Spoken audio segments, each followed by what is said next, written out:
All right, guys, quick video of your practice test answers. Here we go. The first one says f of g of -2. What I'm going to do first is I'm going to take this -2 and plug it into function g. -2 into function g, which is right here, by the way. So if I do that, I'll get -2 squared, which is 4, minus 2 times -2, which is also 4, minus 6. So it's going to be 4 plus 4 minus 6, which is 8 minus 6, which is 2. So that's just a g of -2. So I'm going to take that 2 now that I just then got and plug it into function f, which is right here. So it would be 3 times 2 plus 1, which is 7. And that's your answer. That's f of g of -2. Let me change colors here. Let's go to the next one. This one says h of -3. So I'm going to take -3, I'm going backwards, plug it into h, which is right here. So it'd be -3 cubed, which is -27. And then I'm going to take the -27 I just got and plug it into h also. So I'm going to plug -27 cubed in there. I'm going to punch that into my calculator.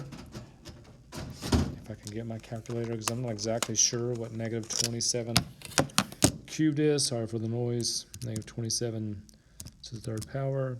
I got -19,683 on that one. And then number 3, change colors one more time.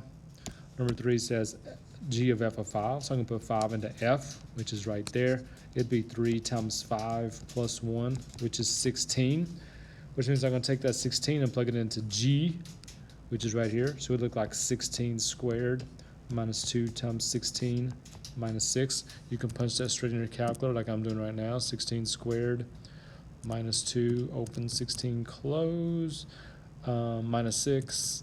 And I got 218. That is your solution right there. And obviously that was the one for number 2. So 1, 2, and 3, all alike. Just kind of work your way backwards there, finding the values of those. Those are called composite functions, by the way.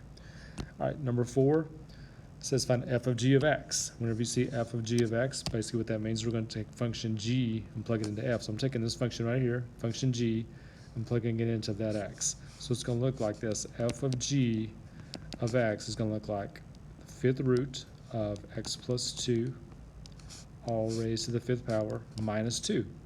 Now if I raise a 5th root to a 5th power right here, they just cancel each other out. So I get x plus 2 minus 2, which just gives me x. Now I got x a few times the other day. You're not going to get x every time. I was kind of lucky. So that's actually called an inverse, which we'll find out about later. Number 5 says find f of x and g of x such that h of x equals f of g of x, which equals this. All right, so what they want you to do is come up with an f of x and a g of x so that if I were to work out f of g, I would get that. And there's lots of answers here. Also make this note, you cannot let one of them, like one of these can't just be x. Like you can't be like f of x is x, g of x is x. You can't do that. But you can do this. You can say f of x is x cubed and g of x is 2 minus 3x. And if you do that, think about this. If I were to do f of g with these two functions that I just made up, that means I'd put function g into f, which will look just like that where we started. So that's all you've got to do there. All right, then the second part of your test is the x-axis, y-axis, and origin symmetry, and even and odd, which is the same thing. So the first one, there's the y-axis. I obviously could fold that over the y-axis and it match up perfectly, so that's y-axis symmetry. 7 has y-axis also, but I could also take, this part right here, fold it over the x, and it will look just like that, so it also has x-axis symmetry. And don't forget, if it has y and x-axis symmetry, it's also going to be origin. But the way you do origin symmetry is your graph looks exactly the same if it's upside down as if it's right side up. That's how you can tell. Okay, number 8 and 9. 8 and 9 says try algebraically, so no graphs on this one. To find out if it's symmetric with the x-axis, you put a negative y in. Remember doing that the other day. You put a negative y in to test for the x.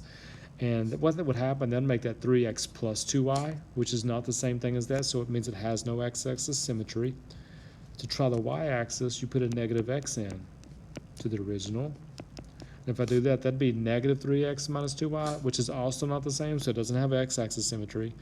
To do origin, you put a negative x and a negative y and see if it's the same. If I did that, I would get this. I'd get negative 3x plus 2y equals 3. Now, That is the opposite of the left-hand side, but because the 3 is exactly the same, it's not. I mean, it's not going to be symmetric to the origin. It can be, if the whole equation is the opposite of the original one, then it is symmetric, but the origin, because it's really the same equation, because you could just change the signs. But the 3 didn't change, so it's not the opposite. It's no good.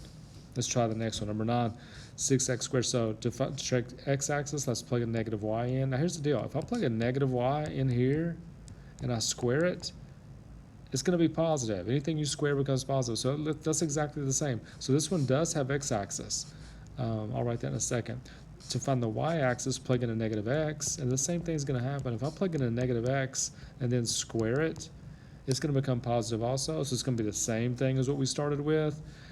So it has y-axis symmetry also. That works. And to check origin, if you plug both in, if you plug in negative x and the negative y, and you get the exact same thing you started with, which that's true, because if you square the x, it becomes positive, square the y, it becomes positive, you get right back here.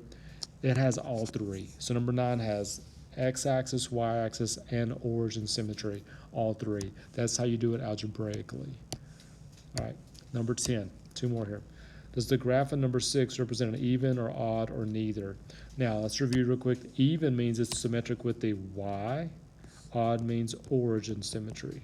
Okay, so that's how you can tell. So I'm looking back at number 6. Number 6 is definitely symmetric with the y. That's the answer that we put, which means it's even. All there is to it. Number 11, determine if this one's even or odd or neither. Remember, even means symmetric with the y. So I'm just going to test and see if it has y symmetry, which means I'm going to plug in a negative x. If I plug in a negative x, negative x cubed plus 2 times negative x, I would get this. I would get, a negative raised to an odd power stays negative, so it's going to be a negative times a negative, which is positive 3x cubed minus 2x. Now, that is the opposite of this, but the y is still the same. So it's not even because x-axis was not the exact opposite. Let's try odd. The way you try odd is you put a negative x and a negative y. So I'll put a negative y here. I already put in the negative x and got that, so I'm just going to write that down here. Now I'm looking for 2 things. I'm looking to see if this equation or function is exactly the same as that, or if it's exactly the opposite of that. Now I'm looking at this one, and everything in there is the opposite. So that means it does have origin symmetry, which means it is odd. That one is odd. One thing I was trying to think of. Oh, let me tell you this real quick. Even will never have odd exponents in it. Okay, that first part had all odd exponents, so it could not have been even.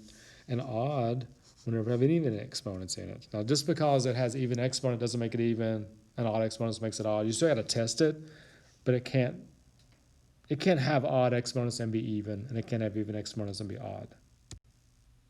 Okay, last thing we did this week. This is describe how the graph of the function can be obtained from the parent function. Notice it doesn't say you have to graph.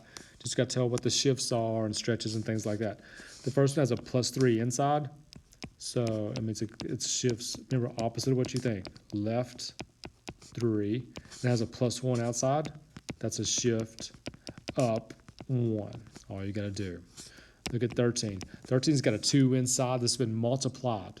Okay, when you have a multiplication inside, that's a horizontal, either stretch or shrink. And because inside's always backwards of what you think. If it's bigger than 1, it's a horizontal shrink. And remember, anytime it's horizontal, it's by the reciprocal, so I'm going to put by 1/2. And then 14. 14 has 3 things. It's got a negative in front. The negative in front means it is a reflects across the x-axis. The 3 in the front is a vertical stretch by 3. Notice the difference in 13 and 14. In 13, the 2 is inside the absolute value. In 14, the 3 is outside, vertical stretch by 3. And there's a +2 inside, which means it's a shift left 2. All right, that's all you got to do on those 3. And the last one, going backwards, write the equation for a function that has the shape of this, which means we're doing a parabola, but it's been reflected across the y-axis and shifted left 4. This is going to look a little crazy here. So I'm going to go y equals, it's been reflected across the y, which means I have a negative inside, and it's been shifted left 4. So I'm going to actually do 2 parentheses here. or you could do a bracket. A negative inside, and then you shift at left 4, which means you gotta have a plus 4 in there, and then you square that. That's a pretty hard one actually, because it has that extra parentheses inside for the shift left 4. I would expect the one tomorrow to be a little bit easier, but if it's reflected across the Y, your negative's got to be inside. Shift left 4, the 4's got to be inside. So they both have to be inside. If you do this, well, put it this way: if you work that out, like if you took that negative sign right there and distributed it, it would look like this. Okay, that answer is okay too. But what I see a lot of people do is they say, oh, there's got to be a negative inside, and I got to do a plus 4. So they write that, and that's not the same thing. So if there's two things inside, go ahead and set up another parentheses. That's a little complicated, but I think you got it. All right, so watch as much as you need to. Hope it helps. Hope you do great tomorrow. See you then.